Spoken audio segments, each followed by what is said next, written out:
If George Floyd had not committed a crime, George Floyd would still be alive. If George Floyd had listened to the police, George Floyd would still be alive. If George Floyd had not struggled with the police, with drugs in his system, he would still be alive. Those are just facts. Facts aren't mean. Facts aren't meant to be nasty. They're just facts. Here are also facts. Derek Chauvin kneeled on George Floyd's neck for more than 8 minutes. He wasn't convicted of a quick decision. He wasn't convicted of a split-second decision. George Floyd would have been alive had Chauvin not put his knee on his neck for 8 minutes. George Floyd would have been alive 4 minutes in to Chauvin's knee on his neck. Would have been alive 4 minutes in. This was on video. There were witnesses. He was still alive 4 minutes in and not struggling. George Floyd was alive and not struggling 5 minutes in when a medical personnel came upon the scene and offered to examine him to make sure he was okay, and Chauvin refused. George Floyd was alive, or seemingly in a conscious state, at 6 minutes when witnesses started clamoring for Chauvin to get his knee off his neck because he was no longer struggling, seemed to be in distress, and was saying he couldn't breathe. George Floyd really wasn't alive as 9 minutes approached and paramedics arrived, and Derek Chauvin still would not get his knee off George Floyd's neck. The paramedics had to insist. This is not me making it up. This is part of the trial record. You can say George Floyd had drugs in his system.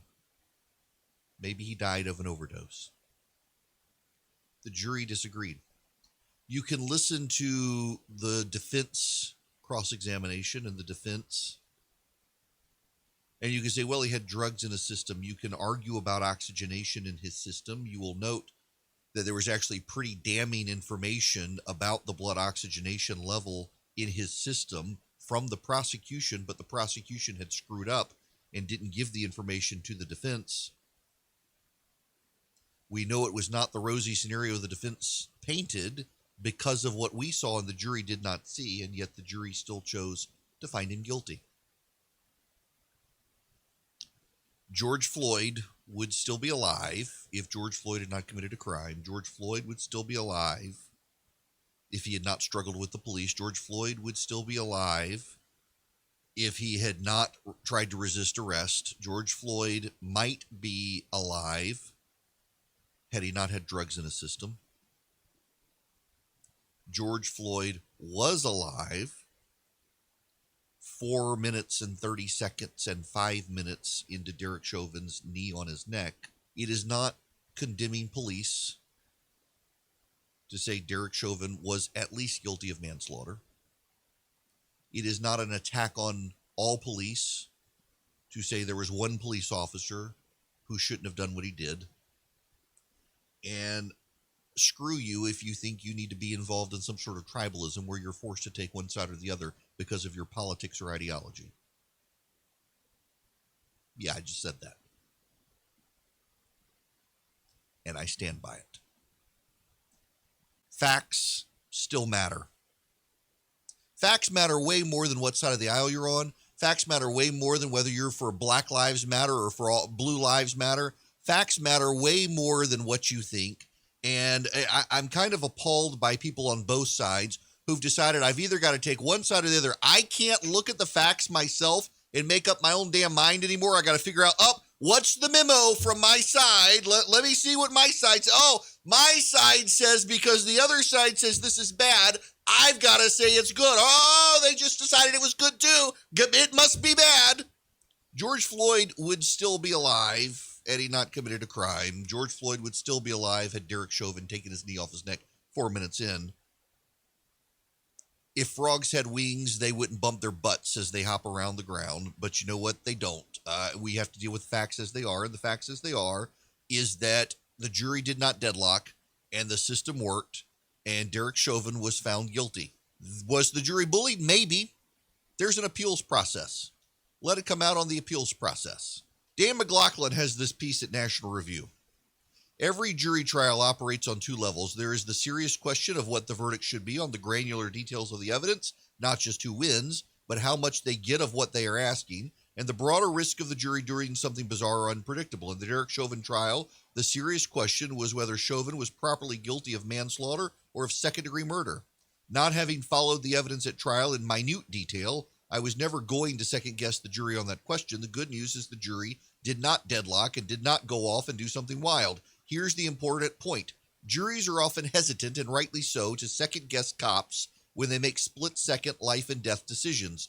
Those decisions may prove wrong, and on occasion they are justly punished as unreasonable, but cops tend to get the benefit of the doubt because most people understand that they need to assess threats to themselves and others in an instant, and it is all too easy to sit in judgment of that at leisure while plenty of time to review the situation without adrenaline pumping and fear vivid.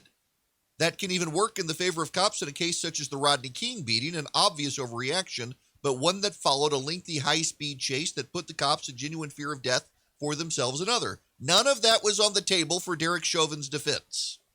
George Floyd died slowly, and Chauvin kneeled on him for 8 minutes. No jury on earth was especially likely to see this as a reflex reaction in the heat of the moment. The cops had the right and responsibility to use some force to restrain and subdue Floyd, and maybe his death was due in part to other factors besides force. But the extended time involved in this case always made it likely that any reasonable jury would convict Chauvin of some crime bearing responsibility for the death of a man who did not deserve to die. And you may not like him. I have seen the character assassinations of George Floyd ongoing to this day. He was not a good person. He was no saint. But did you or he or anyone else, well after you've become responsive and are restrained, need someone's knee on your neck for 8 minutes and 50 seconds or whatever it was? I would submit to you the answer is no. And I would submit to you, if that makes you angry for me to say, you are probably devolved into your tribalist corner. And I would suspect if you are on the left and you can't acknowledge that, yes, the system works and no, the system isn't systemically racist, and here's more proof of that, you too are in your tribalist corner. And I work very hard to stay out of my tribalist corner and to see both sides of the story. And the way I see this story is George Floyd would be alive had Derek Chauvin taken his knee off his neck after 5 minutes when people started asking him to and medical personnel grew concerned, and he chose not to. And there's a consequence for that. And I'm not going to second guess the jury. As I have said multiple times in the past 2 weeks, trust the American people, not the mob. The jury is the American people. The mob is not the American people. The American people tend to get it right. The jury, you may not like it, but based on the facts that they were there every day watching, not you armchair quarterbacks out there, they got it right. Juries don't always get it right.